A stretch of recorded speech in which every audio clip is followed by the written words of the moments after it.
Hi, I'm Professor Helen Murphy. Through all the research we have done as well as our clinical experience, we've learned a lot about using CamAPS FX in pregnancy. This short animation is designed to help you get the best out of this pregnancy-specific closed-loop system for you and your baby. There are a few app settings that you should adjust, together with your diabetes team, as your pregnancy progresses. When pregnant, the glucose targets are tightened to reduce the risk of possible pregnancy complications. The sooner these targets are met, the better, but everyone is different and your diabetes team will help guide which targets are best for you to aim for. Ideally, the HbA1c target is 42 millimoles per mole or 6%, and the time in range target is adapted to spend more than 70% of time between 3.5 to 7.8 millimoles per liter. You can change your time in range target by opening the settings menu and going to statistics. CamAPS FX's personal glucose target controls the level the algorithm is aiming to achieve when auto mode is on. The default target is 5.8 millimoles per liter. You are able to set this target anywhere between 4.4 and 11 millimoles per liter across the 24 hours of the day. In the first trimester, when the risk of hypos is higher, the personal glucose target is commonly set to 5.5 millimoles per liter. In the second and third trimester, the personal glucose target is often lowered to 5 millimoles per liter in the daytime. If appropriate, the overnight target might be adjusted from the evening meal or bedtime to waking to 4.5 millimoles per liter. You can change your target in the Settings and Personal Glucose Target menu. The insulin to carbohydrate ratio needs to be reviewed frequently as the pregnancy progresses and insulin resistance increases. Choosing low glycemic index carbohydrates and keeping the portion sizes small but spreading them throughout the day will help achieve optimal nutrition as well as target glucose readings. Ideally, insulin should be given at least 10 to 15 minutes before eating. This timing may need to be increased later in pregnancy. Boost is a feature that makes CamAPS FX more responsive to help bring glucose levels back into range more quickly. During pregnancy, we encourage you to use Boost more often. For example, if your glucose level is high after a meal, using Boost for 2 to 4 hours can really help. If Boost needs to be used frequently, your insulin to carbohydrate ratios and bolus timing might need to be reviewed. Please check for ketones if your glucose is running high. Seek urgent advice from your diabetes team if ketones are present.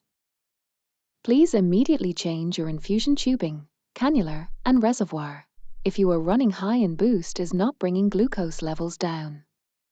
As the pregnancy progresses, you may need to change your infusion set and reservoir more regularly, possibly every 1 to 2 days, to ensure that you are absorbing the insulin properly. When away from home, please don't forget to pack your bag with plenty of spare infusion sets, reservoirs, sensors, blood glucose meter and testing strips as well as insulin pens and vials. Body weight contributes towards helping CamAPS FX manage post-meal glucose levels. We recommend that body weight is updated about every 4 weeks in the Settings and Change Weight menu.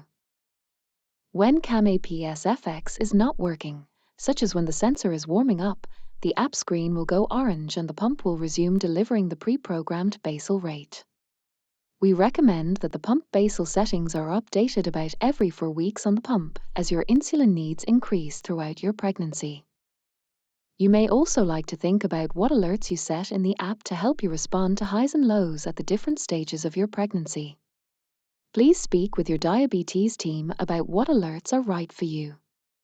You can share your diabetes data with your healthcare team as well as loved ones in a few different ways in the Share menu. You can automatically stream your data to Gluco or MyLife Cloud as well as a loved one following you in real time via the companion feature. Towards the end of pregnancy, it is good to plan the setting changes that need to be made at the birth.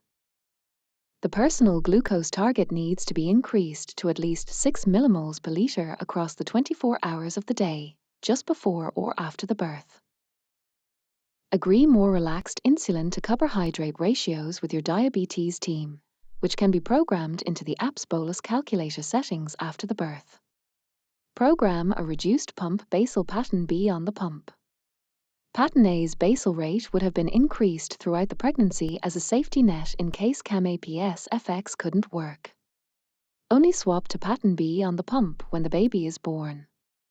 All these changes should be written down in your medical notes, and you should also have a copy. During the birth, CamAPS FX can continue to manage insulin delivery, if agreed with your healthcare team. If a C-section is planned, please make sure you place your cannula and sensor away from your stomach.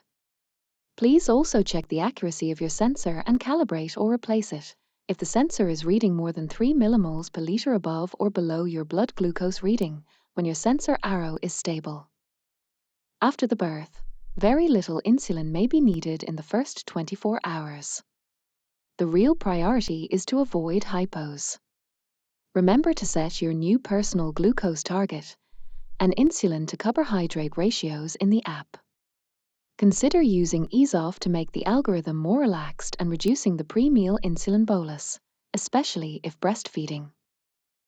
There is no need to try restart the algorithm. It will quickly adjust to your post-pregnancy requirements.